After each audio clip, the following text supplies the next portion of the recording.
Pakistan air force के retired officer हूँ, air commando Khalid Cheema. मैं एयरफोर्स को रिप्रेजेंट करता हूँ, वेटरन्स ऑफ पाकिस्तान, जो कि हमारी ऑर्गेनाइजेशन है, जो कि रिटायर्ड आर्मी, एयरफोर्स, नेवी के जितने ऑफिसर्स हैं उनकी हमारी एक ऑर्गेनाइजेशन है। और मेरे सीनियर हजरात ने जो कुछ कहना था कह दिया। मैंने भी कोई 34 साल एयरफोर्स के अंदर गुजार के फाइटर पायलट का काम किया है, मगर अब रिटायर होके हमें भी वही है कि एक कौम को उभारना है, हम सबको मिल के इस मुल्क को सुधारना है। जो बदनामी हो रही है फौज की, उसी के अंदर एयरफोर्स और नेवी भी सब कहते हैं कि जी आर्म्ड फोर्सेस में आ रहे हैं, ये उनको भी बदनाम कर रहे हैं। मगर बात यही है कि हम सबको मिल के काम करना है और इस मुल्क को वापस उस की तरफ लेके जाना है जो कि आज से कोई साल पहले चल रहे थे। तो उस मुल्क के लिए हम सबको बाहर निकलना है। और अब जब ज़रूरत पड़ेगी, क्योंकि अब जो 6-7 लाख एयरफोर्स है या मिला के एयरफोर्स नेवी मिला के जो 8.5-9 लाख लोग हैं, वो 22 करोड़ लोगों पे तो नहीं कुछ कर सकते। पाकिस्तान का प्रेसिडेंट हूँ, लेकिन हमारे जितने भी हम सब वेटरन्स हैं, इसमें हम सब सर्विसेज के लोग हैं, प्लस हमारे फॉरेन सर्विस के भी जर्नल हैं, शमशाद साहब और ब्रिगेडियर महमूद साहब। ब्रिगेडियर महमूद साहब हमारे इस ऑर्गेनाइजेशन के रूह रवान हैं। ये माशाल्लाह फर्स्ट पीएम है जो कि 1948 में काकूर गए थे, उससे इनका ताल्लुक है। और ये जब जिन्ना साहब ने वहाँ पे तकरीर की थी उस पे भी हाजिर थे।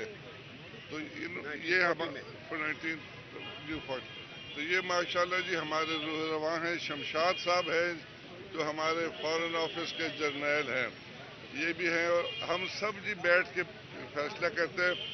मैं तो वैसे हूँ बीच में, लेकिन हम जो भी फैसला करते हैं वो कंसेंसस पे करते हैं और बैठ के करते हैं।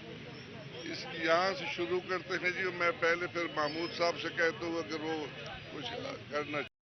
हमने तो वो फौज जानते हैं जिसने पाकिस्तान बनते हुए अपने जज्बे के साथ काम किया और उसी जज्बे के साथ फौज काम करती रही। आजकल की जो फौज है, हमें तो ये मालूम हो रहा है कि ये पाकिस्तान के अवाम से दूर हो रही है।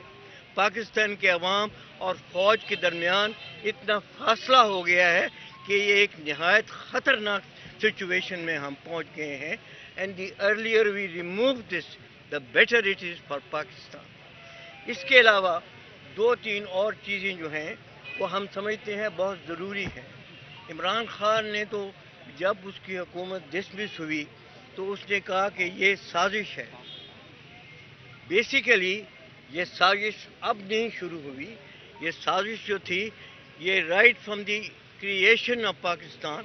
जनरल शमशाद साहब बताएंगे कि कैसे हिंदुस्तान से लाखों करोड़ों महाजरीन के तौर पर अपनी हज़ारों साल पुरानी शनाख्त और अपनी पुरानी जायदादें, घर बार सब कुछ छोड़कर हम कायदे आज़म के पाकिस्तान आए थे।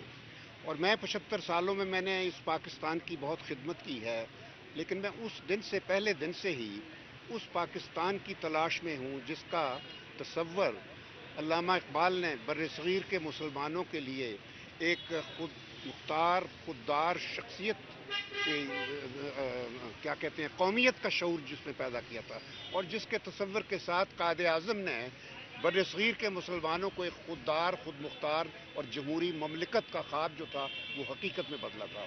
क्योंकि 1946 में जिस वक्त पाकिस्तान की बातें हो रही थी, आज मैं आप यंगर जनरेशन है उनको, नेवी से रिटायर्ड वाइस एडमिरल हूँ, 43 इयर्स ऑफ सर्विस के बाद रिटायर हुआ। इस वक्त जिस हालात में पाकिस्तान है, मेरी सिर्फ एक ही पूरे पाकिस्तानियों से एक गुजारिश है कि हम सबको मिलकर एक कानून की हकमियत, कॉन्स्टिट्यूशन को डिफेंड करना चाहिए। और जो हालात इस वक्त पाकिस्तान के सारी दुनिया में जा रहे हैं वो इंतहाई शर्मिंदगी के बायस हैं। तो हमें सबको कोशिश करके कॉन्स्टिट्यूशन के पीछे खड़ा होना चाहिए और कानून की हकमियत होनी चाहिए।